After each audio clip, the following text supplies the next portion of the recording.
안녕하세요. 불만창 기자들입니다. 길고 길었던 여정의 마침표가 찍혔습니다.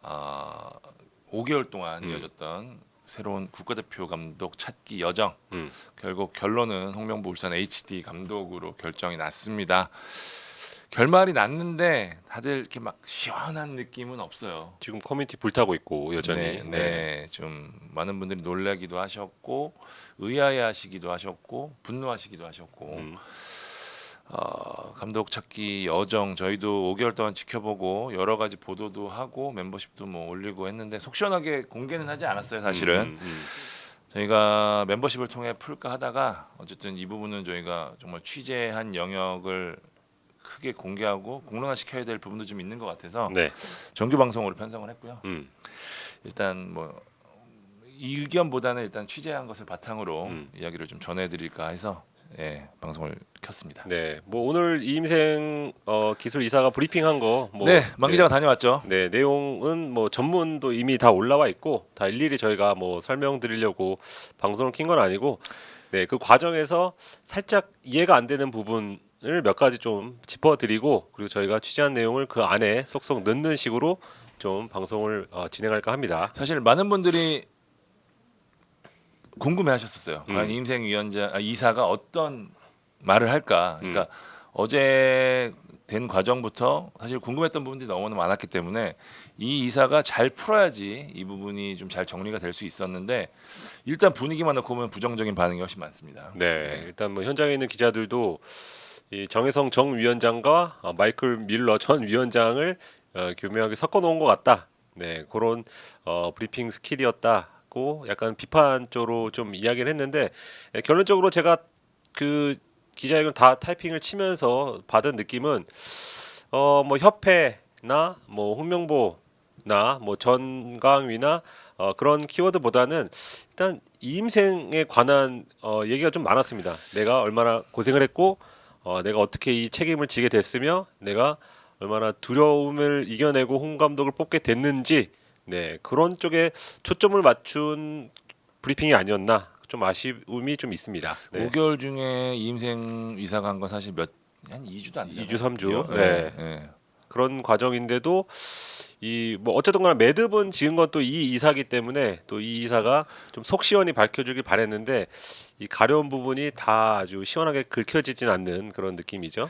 기자회견을 직접 지켜보진 않았지만 질문 같은 거 보면 상당히 좀 날카로우면서 기자분들 역시 많은 팬들과 다르지 않게 이 부분에 대해서 궁금하고 답답했던 부분들이 좀 많았던 것으로 좀 느껴졌거든요. 네네.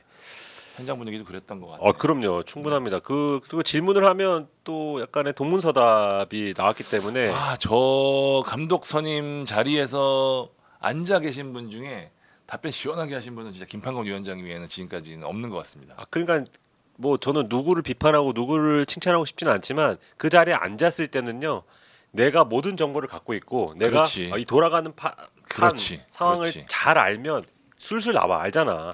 우리도 이제 그 K리그 대본을 써서 대본을 읽으면서 보면서 하지만 만약에 그게 아니고 우리가 아는 내용을 말하면 대본 없이도 말할 수 있는 것처럼 근데 그 자리 밀러 위원장과 정혜성 위원장과 이임생 이사는 교묘하게 비슷한 점은 다 알고 있나? 이해도가 높지 않아 보였다. 모르는 게 있나?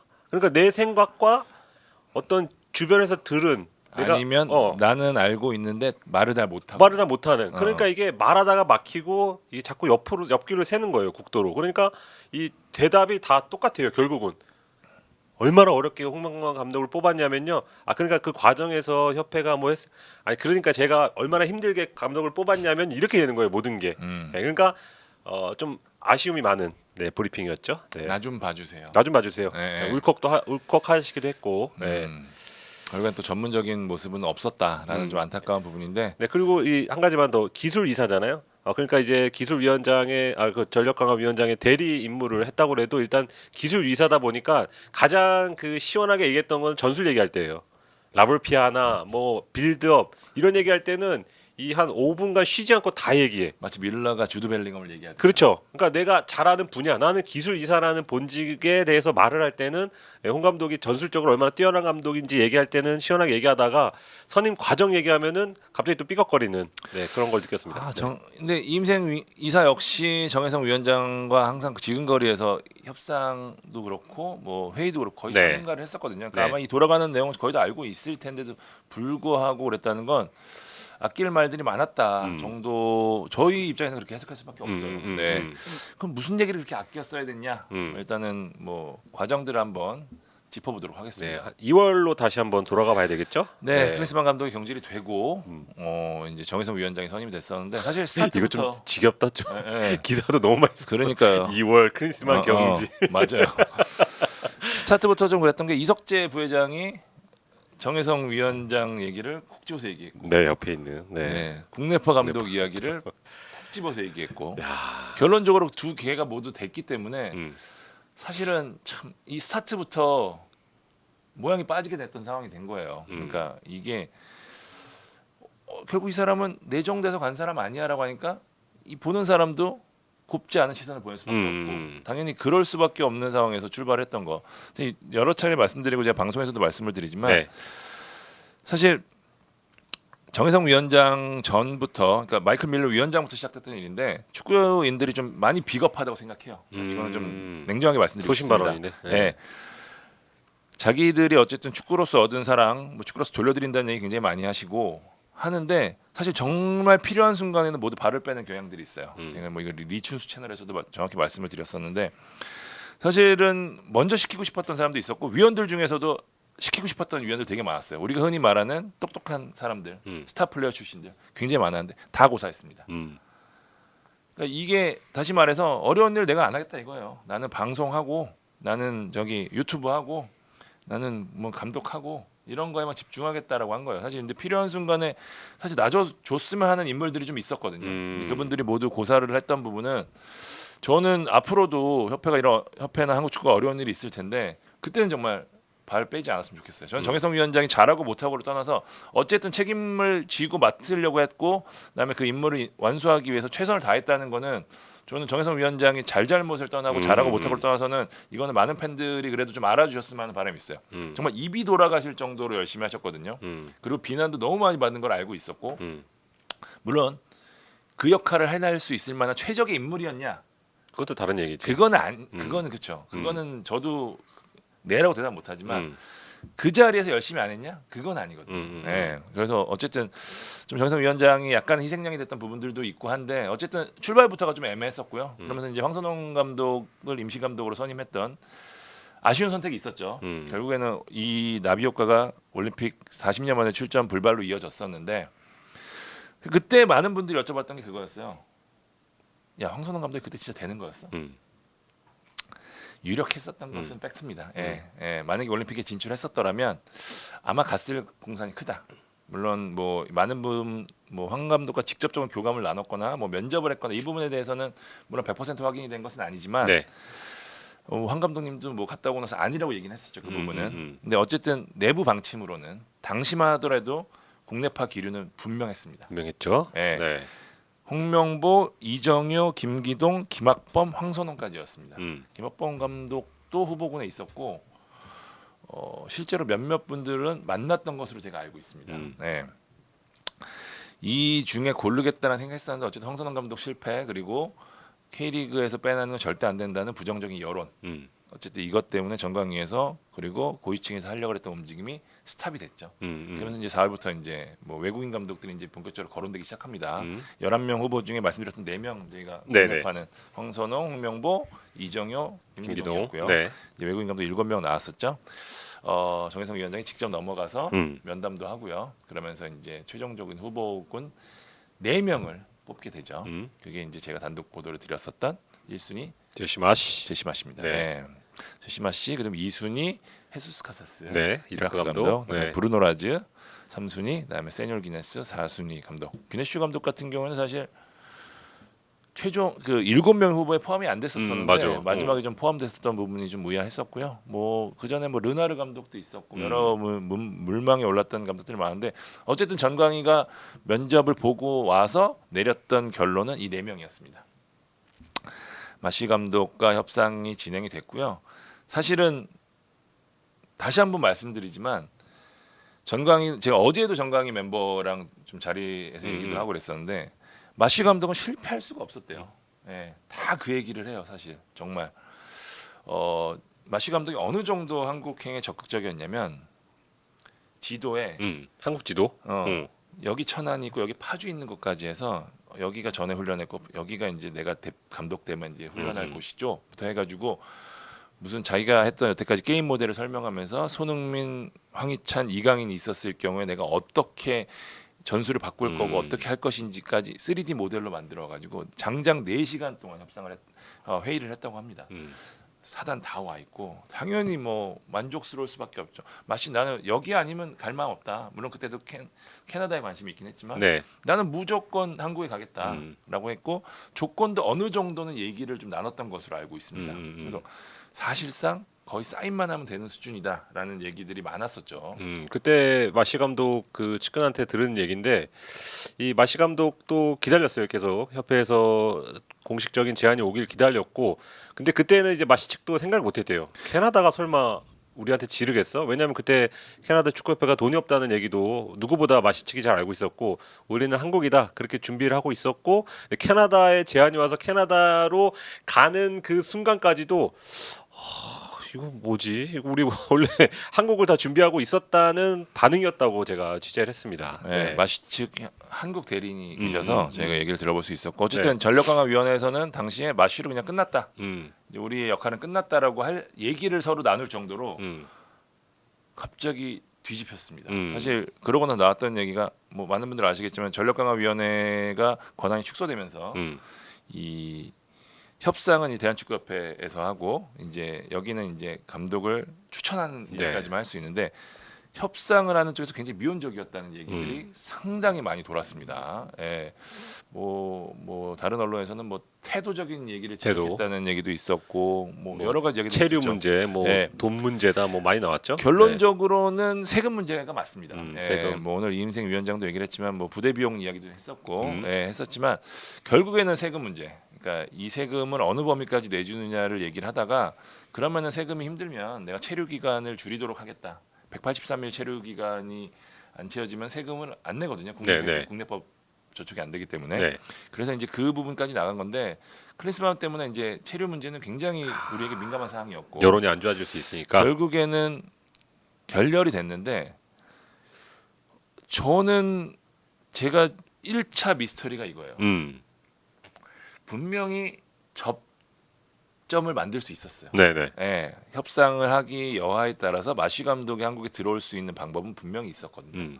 근데 왜 결렬이 된 것이냐? 제가 생각하는 이번 사태 첫 번째 미스터리입니다. 사실 여기서 마시가 결정이 됐다? 그러면은 사실 뭐 마시를 만족해하시지 않는 분들도 많으시겠지만 그걸 떠나서 나름 해피엔딩으로 끝나는 거예요. 그러니까 예. 그 선임 과정 기간도 굉장히 딱 적당했고, 예, 외국인 감독이었고 나름 레벨도 리즈 유나이티드 EPL 감독도 찍었고 네임드 뭐 그리고 뭐 황희찬도 뭐 좋은 평가를 했었고 그렇고 뭐 이번에 코파 아메리카 보면 알겠지만 4강. 4강 분명히 능력 있는 감독이라는 걸 많은 분들이 인정을 했기 때문에 네. 협회 입장에서 당시 굉장히 협회에 부정적인 기류가 많았었기 때문에 이거를 한순간에 놀릴 수 있는 카드임에는 분명했단 말이죠. 그러니까 마시 감독은 문을 열고 있었어. 그죠? 네. 그리고 그 들어가도 되나 이렇게 기웃대는데 협회가 문을 쓱 닫은 거죠. 네. 왜 왜 그랬을까? 그랬을까? 아니 이 어이없는 선택을 왜 했을까? 음. 굉장히 많이 취재를 했는데 제가 파악하기로는 당시부터 그레어 마놀드 이름이 나왔습니다. 사실 지금 최근 협상 관련돼서 이제 그레어 마놀드가 KBS에서 직접 거론이 되고 네. 히딩크 추천됐다는 얘기 있었는데 사실 저는 그때부터 알고 있었거든요. 이미 마시 때부터. 마시 때 그레어 마놀드를 히딩크가 추천하고 갔다라는 얘기를 들었었어요. 네. 그러니까 고위층 입장에서는 사실 마시보다는 그레어 마놀드를 당시에 더 원했던 것이 아니냐라는 의견을 전력강화위원회 내부에서는 상당히 많이 했습니다. 아, 그래서 마시 감독에 대한 협상이 소극적이었던 거 아니냐? 미온적이었던 것이 미온적이었던 거 아니냐? 아니냐라는 게 그들이 하는 합리적인 음, 의심이기는 해요. 그러니까 음. 아놀드 감독 실제로 정혜성 위원장이 아놀드 감독에 대한 부분을 인지하고 있었던 게 저희 멤버십 들어보신 분들 아시겠지만 제가 그렇게 정확히 설명했어요. 이 4명의 후보가 실패했을 경우 정혜성 위원장이 대안이 있다. 왼쪽과 오른쪽에 한 장 한 장 두 장이 있다라고. 플러스 했는데 2. 네, 그 중에 한 명이 아놀드. 아놀드였습니다. 근데 뭐 정혜성 위원장 스타일을 아시는 분들 아시겠지만 굉장히 강골이에요. 비주류 출신이시기도 하고 그래서 오히려 더 뭐 이렇게 좀 주류에서 그렇게 밀어붙였을 때 좀 약간 한 발 물러나는 경향이 좀 계시거든요. 아마 제 생각에는 그런 부분들이 있어서 이 협상 실패하고 나서부터 이제 대한축구협회와 전력강화위원회 기류가 좀 흔들리기 시작하거든요. 좀 충돌했다는 얘기가 많이 돌았죠. 네, 그게 이 아놀드 그때부터 사실 아놀드는 시작이 됐던 겁니다. 어쨌든 협상이 실패를 하고 그다음에 이제 급하게 이순이 카사스로 갔었죠. 근데 카사스도 실패를 했는데 카사스는 명확합니다. 이라크 축구협회장이 노발대발했다. 그 정몽규 회장이 AFC 집행위원회 선거 때문에 이제 갔던 과정에서 만났는데 어떻게 우리 2차 예선 하고 있는데 직접 감독을 빼올 수 있어? 뭐 이렇게 해가지고 화들짝 놀라서 이거는 우리도 상도이 너무 어긋나니까 하지 맙시다. 이렇게 해서 이제 물러났고 3, 4순위는 협상을 하지 않는 걸로 결론을 내려서 이제 전면 후보였지만 재검토를 후보는 아니었던 것 같은 느낌이었죠. 네, 어쨌든 전면 재검토로 진행이 됐고요. 여기서부터 이제 기류가 몹시 흔들리기 시작합니다. 네. 전력강화위원회에 대한 팬들의 반응도 급격히 나빠지기 시작하고요. 그렇죠. 이전까지도 물론 좋지는 않았지만 정혜성 위원장은 뭐 거의 이때 말씀드렸지만 이때 입이 돌아가셨어요. 진짜? 극도의 스트레스로. 왜냐면은 마쉬로 끝내려고 했었거든요 그때. 그래서 이제 올인을 했는데 이제 안 된 거지. 그래서 이제 그만두겠다는 말씀도 하셨고, 그렇지만 이제 마지막 마무리를 해야 되지 않느냐라는 얘기. 그때 이 얘기가 나왔죠. 나 이 자리에 연연하지 않겠다. 나 이제 감독 선임하고 나는 이제 물러나겠다라고 좀 많이 얘기를 하셨습니다 그때. 어쨌든 책임을 지겠다고 했었고 더 중요한 건 대안이 없었어요. 그러니까 협회가 다시 또 전력강화위원장을 찾고 전력강화위를 또 다시 꾸리는 과정을 하기도 굉장히 힘든 상황이었어요. 그때 여론이 안 좋다 보니까 전력 강화위를 새로 꾸린다고 해도 감독이나 지도자나 이 관련인들이 하려고 아마 안 했을 겁니다 그때는 또. 그래서 뭐 사실 뭐 마지못해 갔던 것도 있고 이 부분이 또 결국에는 이어졌던 게 또 결국에는 불행의 씨앗이 또 되기도 합니다. 어쨌든 이제 전면 재검토 후에 이제 후보군을 이제 새롭게 추리죠. 다시 이제 100명 넘게 나오죠. 100명 넘게 나오고 뭐 그때 별의별 뭐, 이름이 다 나옵니다. 그때 제가 뭐 한 에이전트 한 얘기인데 위르겐 클롭이 그러니까 뭐 97명 뭐 99명은 후보 안에 있는지는 몰라요. 근데 이 프로필을 한번 들고 이제 협회에 들어간 건 맞는 것 같아요. 모에스도 그때. 모에스 그때 우리가 얘기했죠. 모에스는 제가 그 연결되는 에이전트만 3명입니다. 그러니까 그 정도의 이름 뭐 제가 건너건너 듣기로는 뭐 스페인의 지금 델라푸엔테 감독도 관심을 좀 보였다고 하고 최근에 되게 많아요. 그레이엄 포터도 보도가 한번 나왔었고 뭐 크로아티아의 달리치 감독도 의사를 바뀌었다고 하고 그러니까 그런 이름들이 막 쏟아져서 굉장히 좀 혼란스러웠죠. 다 들어왔어요. 다 팩트예요. 우리가 모르는데 더 어마어마한 감독이 들어왔을 수도 있어. 진짜 그때 강타했던 게 무리뉴였잖아요. 그때 무리뉴, 뭐 사비 뭐 많죠. 뭐 있었을 수도 있어. 우리가 확인이 안 됐지만. 근데 요는 이겁니다. 당시에 어쨌든 1차적으로 걸러내는 과정을 거쳤는데 그게 돈이었습니다.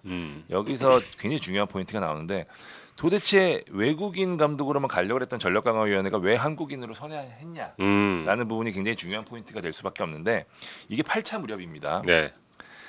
다시 한번 말씀드리지만 초창기는 분명히 한국 감독이었고요. 그다음에 4월 이후 이제 외국에 면접 갔다 오고 마쉬랑 선임하고 그다음에 판을 엎고 새롭게 이 리스트를 받을 때까지 분명히 전력강화위원회의 기류는 외국인. 그거는 제가 100% 장담하고 말씀을 드릴 수 있습니다. 왜냐하면 당시에 소장판은 지금도 소장판은 여전히 외국 감독으로 됐어야 된다고 주장을 하고요. 당시에 노장파 감독들 역시 노장파 위원들 역시 외국인 감독으로 가는 게 맞다라고 주장을 했었거든요. 정혜성 위원장도 마찬가지였고. 8차 회의 때 중요한 포인트가 있다고 말씀드렸죠. 전력강화위원회 멤버들이 비로소 우리가 쓸 수 있는 버짓의 정확한 금액을 알게 됩니다. 그때 안다는 것도 참 정확한 금액. 그러니까 말씀드렸죠. 그 전에 99명 중에 추릴 때도 그때 뭐 우리 대충 그랬죠. 한 200만 불 정도에서 추려기 시작했잖아요. 보도가 그렇게 나왔었어요. 200만 그렇게 불이라고. 추렸어요. 실제로 200만 불 어. 정도 되는 감독들로 해서 네. 사단까지 하면 뭐 한 300만에서 400만 사이 정도 음. 되겠지. 클럽 얼마? 150억? 그러니까 이제 클럽 이런데 다 정리한 거예요. 그냥 바로 정리가 되지. 모에스 정리하고 네, 다 네. 정리한 거예요. 일단 야 안 되는 거 얘기하지 말자. 음. 회의하면서 그렇게 얘기했겠지. 그거는 뭐 어. 합리적인 친 결정이지. 거야. 네. 8차쯤 돼서 이제 딱 해서 그래도 모인 사람 중에는 괜찮은 사람들이 몇 명 있었을 거 아닙니까? 네. 200만 좀 그걸 언저리 되는 사람도 뽑았을 테니까 음. 뭐 이 정도면 뭐 좀 협회에서 얘기하면 되지 않을까? 뭐 이런 식으로 얘기했겠죠. 웬걸 금액을 알게 되고 다들 멘붕. 그거보다 낮아. 130만 불이었습니다. 130만 불. 정확하게 말씀드립니다. 우리가 감독한테 쓸 수 있는 돈 130만 불이었습니다. 음. 예.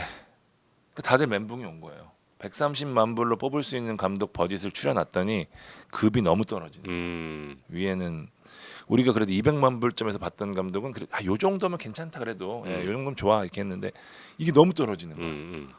그래서 이제 얘기가 나오기 시작한 게 스물스물 얘기가 나오기 시작한 게 국내파 감독입니다. 이 감독을 뽑아서 실패할 확률도 있고 이 감독을 뽑아서 하느니 그럼 국내 감독도 후보에 놓읍시다. 라는 게 이제 현실론으로 떠오르는 거죠. 현실적으로 가자. 예. 그러면서 12명의 후보 나왔었죠. 9차 때. 12명의 후보에 홍명보와 김도원 감독까지 포함이 됐습니다. 이때 이제 회의를 통해서 이제 점수를 매기는데 사실 그때 당시 급물살로 김도원 감독 이야기 상당히 많이 나왔는데 김도원 감독은 점수가 상당히 낮았습니다. 그러니까 최종 후보까지도 오르지도 못했고요. 그때 거론됐던 사람이 다시 한번 카사스. 카사스 감독은 다시 한번 대리인을 통해서 그러면 난 한국 가고 싶다라는 의사를 표명을 했고요. 거스포획 감독. 포에.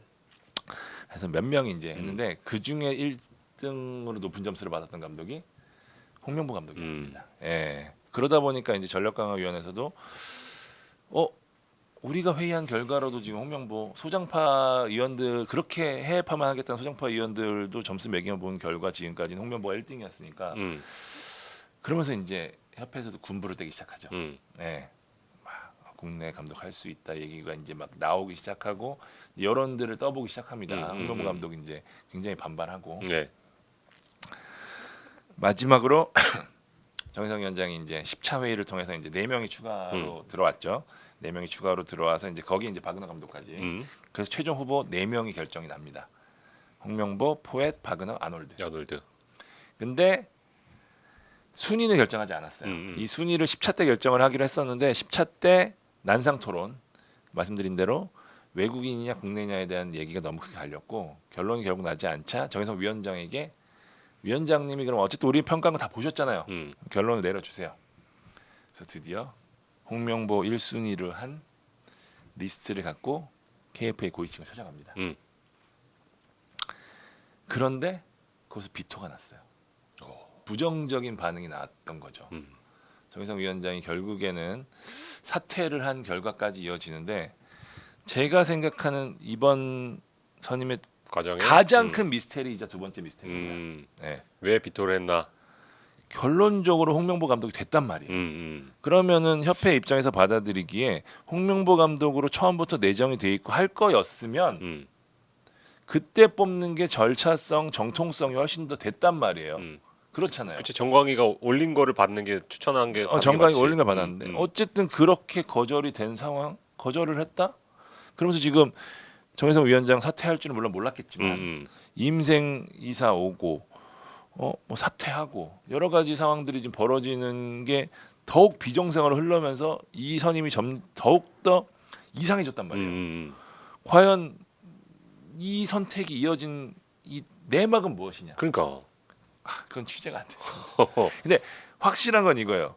제가 만약에 비토를 한 게 아니고 그때부터 인정을 했었는데 뭐 다른 문제가 있었더라면 설명이 가능해요. 그렇죠? 근데 제가 아무리 취재를 해도 당시에 부정적으로 반응했던 건 팩트입니다. 이해가 되질 않아요. 도통 이해가 되질 않습니다.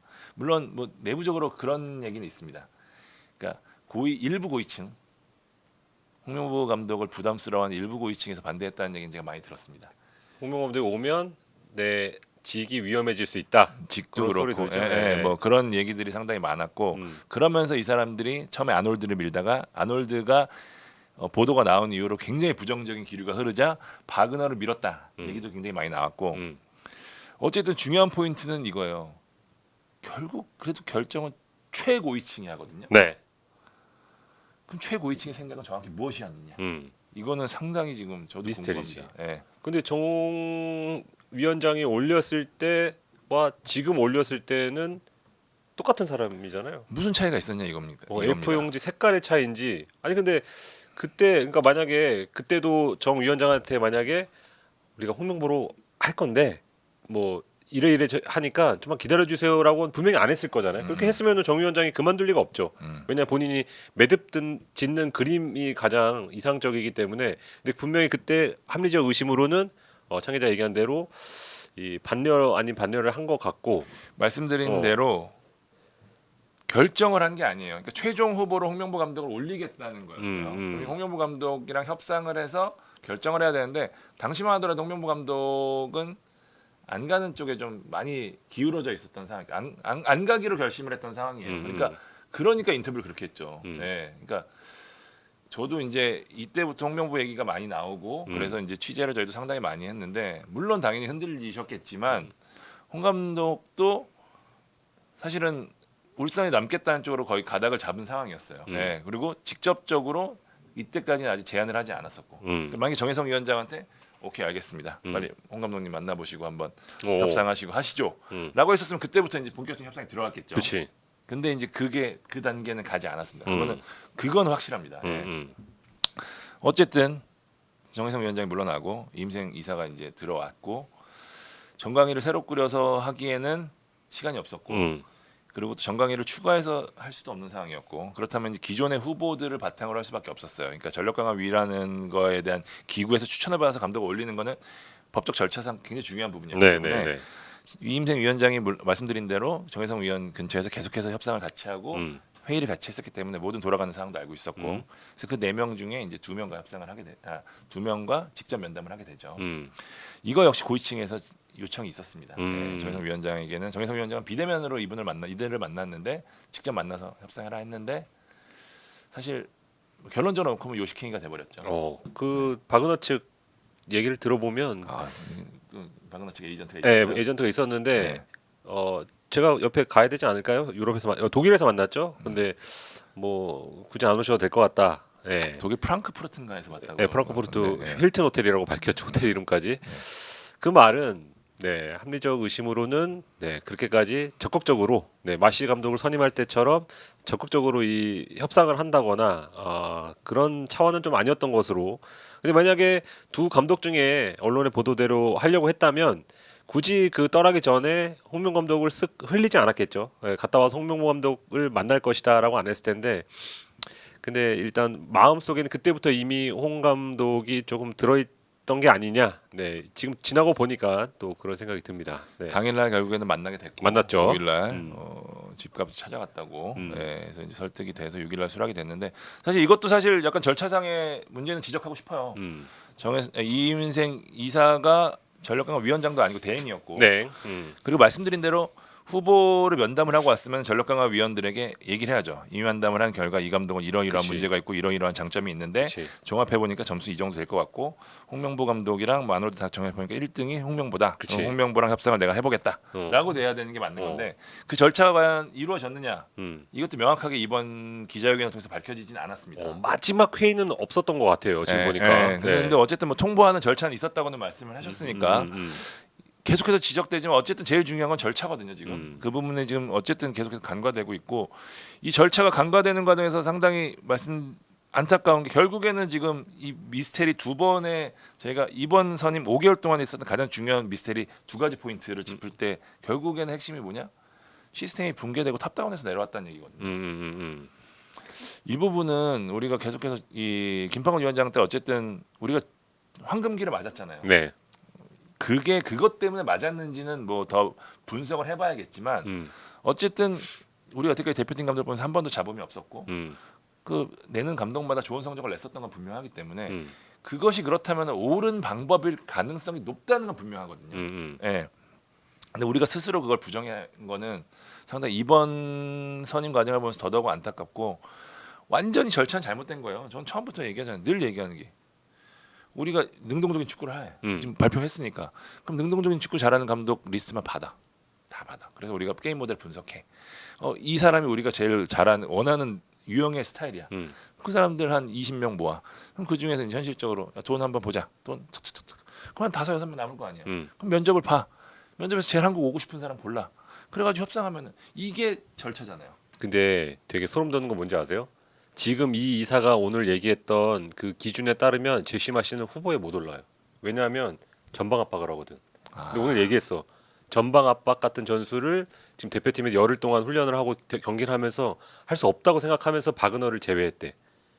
그러니까 이게 정강이 멤버가 아니더라도 이 어떤 똑같은 기준으로 가야 되잖아요. 뭐 능동적이든 뭐 빌드업이든. 근데 결국은 처음에 얘기했던 거랑 지금 이사 얘기했던 게 약간 달라. 그리고 거스포에 또 빌드업을 잘하는 감독으로 알려졌는데 홍명보 감독이랑 뭐가 그렇게 다르지? 예. 그러니까 이게 좀 이게 아까 처음에 얘기했던 설명이 안 된다는 부분이 그거예요. 제시마 씨가 지금 만약에 백수다? 그럼 제시마 씨가 후보가 됐을까? 그러니까 그러니까 그때는 그 된다면서 현대적인 축구가 필요하다 그래서 팬들이 원하는 축구 할 수 있다 그래서 그거 알아봤더니 제시마 씨는 전방 압박이 좋네 리즈에서 그래서 너무 뛰어서 막 선수들이 지쳐서 강등됐다 뭐 이런 얘기도 나올 정도로 압박이 좋은 감독으로 유명한데 지금 기준으로는 안 돼. 밑에서부터 올라오는 홍명보 감독이 적임자래. 그러니까 이게 앞뒤가 안 맞아. 그게 그게 그러니까, 문제야. 예. 예. 그러니까 이거예요. 사실 홍명보 감독 선임을 해놓고 홍명보 감독을 지금은 우리가 할 수 있는 최적의 감독입니다, 그치, 최상의 정확해. 감독입니다라고 정확히 응. 해줘야 되는데 네. 오히려 협회가 그러니까 홍명보 감독 지금 가도 환영받지 못하는 감독처럼 돼버렸어요. 저는 사실 되게 어려운 결심했다고 생각하거든요. 홍명보 감독이 전부터 얘기 나왔을 때 밖에서 그런 얘기 많이 하고 그랬었어요. 클럽 월드컵도 나 너무 해보고 싶고 그 지금 홍명보 감독 어쨌든 지금 계속 하면은 울산에서 우승 계속하고 좋은 감독으로 계속 갈 수 있어요. 뭐 어떤 평가를 하는지는 모르겠습니다만 그래도 홍명보 감독 입장에서 행복 축구할 수 있는 상황이란 말이에요. 근데 이제 협회에서 계속해서 한국 축구를 해서 도와주세요 하고 어쨌든 어려운 결심했는데 협회에서 오히려 지금 사람을 오히려 더 진짜 막 이렇게 해줘도 사람들이 막 이 진짜 편하게 보지 않을 판에 오히려 더 그렇게 만들어 버리는 지금 발언들의 연속이자 절차의 연속이자 과정의 연속이라 너무 안타깝습니다 진짜. 저는 이게 시작되는 사람도 힘이 빠질 수밖에 없고 뭐 당장 이제 3차 예선도 시작되고 선수들도 이제 막 해야 되는데 과연 선수들도 어떻게 바라볼 것이며 협회는 진짜 더 혼나야 될 것 같아요. 진짜 뭐 많이 뭐 보도도 나오고 많이 뭐 유튜브에서도 얘기하고 하지만 진짜 분명히 개선해야 되고 우리 한국 축구를 이끌어가는 정상의 집단으로서 분명히 개선해야 되고 분명히 채찍질 받아야 되고 그래야 됩니다 진짜. 그러니까 오늘 스포츠 서울에서 김판곤 인터뷰 나왔잖아요. 그러니까 김판곤 위원장이 요새 팬들 사이에서는 뭐 굉장한 뭐 업무를 한 사람처럼 또 축구인처럼 비춰지는데 저는 소신발언하면 그건 아니라고 보거든요. 너무 당연한 일을 한 거예요. 그렇지. 그 위치에서는 그냥 그 일을 해야 되는 사람이니까 그렇게 뽑은 거예요. 벤투도 솔직히 뭐 1순위가 아닌데도 뽑았듯이 근데 그 과정대로 우리 1순위 못했어. 뭐 아쉽지만 그리고 2순위, 3순위 벤투 잘했어. 이렇게 되는 건데 지금이 이상한 거야. 정확하다. 당연히 해야 될 일을 했는데 특별해 보이잖아. 당연하는 거. 그 자리는 원래 그런 자리고 그때 당시에 회장과 지금 회장은 다르지 않아요. 근데 그때는 일임을 하고 근데 지금은 또 정강 그 위원장한테 일임도 안 하고 그러니까 왜 자꾸 달라지는 거죠. 똑같은데 회장은 직원들도 똑같아요. 사실 그잖아. 지금 우리가 얘기했던 언급했던 직원들은 오래 계셨던 분들이에요. 그러니까 뭐 짬도 이만큼 되시고 다 아는데 상황을 왜 그때는 한 명한테 뭐 몰아주고 힘을 실어주고 이런 분위기에서 어느 순간부터 뭐 갑자기 규정을 조금씩 바꾸더니 왜 이렇게 되냐고 5달 동안 진짜 어느 회사에래 어느 회사가 야 안타깝습니다. 어쨌든 결론은 났습니다. 홍명보 감독이 수락을 했고 이제 곧 이제 홍명보호가 출항을 할 텐데 뭐 많은 분들이 계속해서 이번 감독 선임에 굉장히 관심을 기울였던 게 우리가 역사상 최고의 멤버라고 하잖아요. 네. 그러니까 북중미 월드컵에 물론 손흥민이 약간 정상에서 내려올 거긴 하지만 그럼에도 지금 여전히 보여주는 경기력 보면은 그때까지 잘할 것 같고 이강인 뭐 더욱 물오를 테고 황희찬 뭐 지금 뭐 배준호 뭐 양민혁 이런 선수들 뭐 잘하면 뛸 수도 있잖아요. 지금 유럽 갔다가 지금 역대 최강의 멤버를 만들 수도 있는 팀이기 때문에 그래서 더더군다나 좋은 감독을 뽑았으면 하는 바람이었고 어쨌든 결론은 났습니다. 저는 홍명보 감독이 잘했으면 좋겠고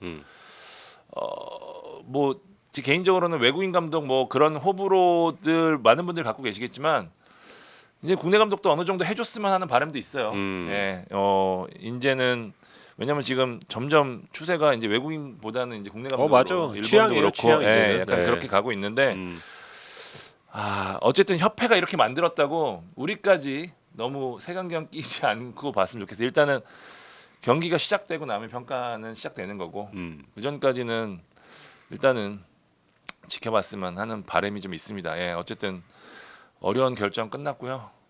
뭐 이게 아쉬운 분들도 많으시겠고 예, 분노하시는 분들도 많으시겠지만 일단은 결론이 났다. 이제 우리는 북중미 월드컵을 향해 간다라는 말로 이번 방송 맺고 싶습니다. 네. 여기까지 할까요? 네. 근데 뭐 이거 시원하진 않네. 우리도 뭔가 우리도 답답한 거야. 하고 싶은 얘기도 많은데 네, 기자라는 본분 때문에 더 시원하게 못 하는데 혹시라도 다음에 뭐 라이브 할 기회가 있으면 네, 옮겨 적지 않는 네, 선에서 더 속 시원하게 네, 축구 팬의 입장에서 또 드릴 말씀이 있을 것 같습니다. 네, 오늘 방송 네, 여기까지 하겠습니다. 감사합니다.